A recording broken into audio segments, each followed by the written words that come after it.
سلام، بیایم با هم حاضر شیم. من میخوام برم بیرون.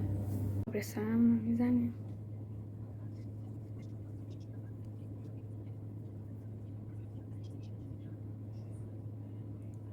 خب میدونی که من برای بیرون رفتن معمولی کنار پوزونا نمیزنم، کانسیلر رو میزنم و بعضی جاهای صورتم اینجا چشمم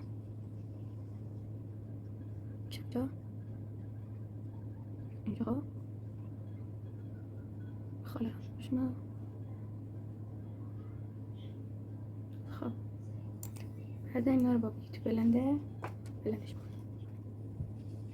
خب من کانسیلر رو بلند کردم، اضافه شو رو بلندر که مونده بود و ببینیم هم زدم. اگه مشخص باشه ببینید.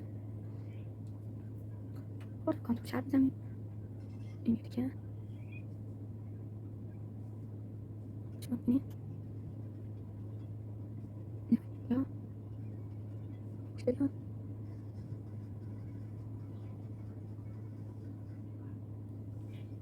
روشونم هم میزنم کرمی ما روش میده. خب من رفتم براشم آوردم که کانتور رو فیت کنم.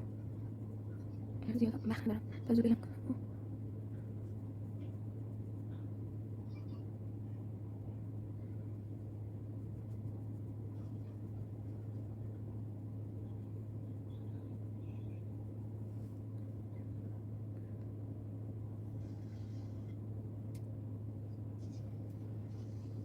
گوشی بلند کردن سخته،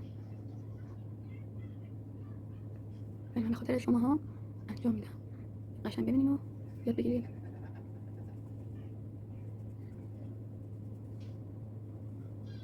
خب بعد با یه براش دیگه روشونه رو بلند میکنم.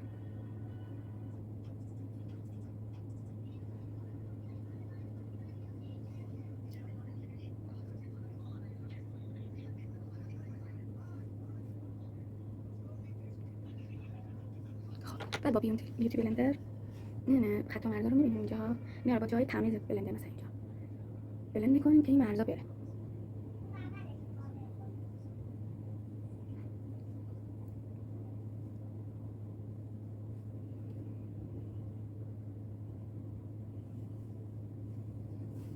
چه جا اون نیفته.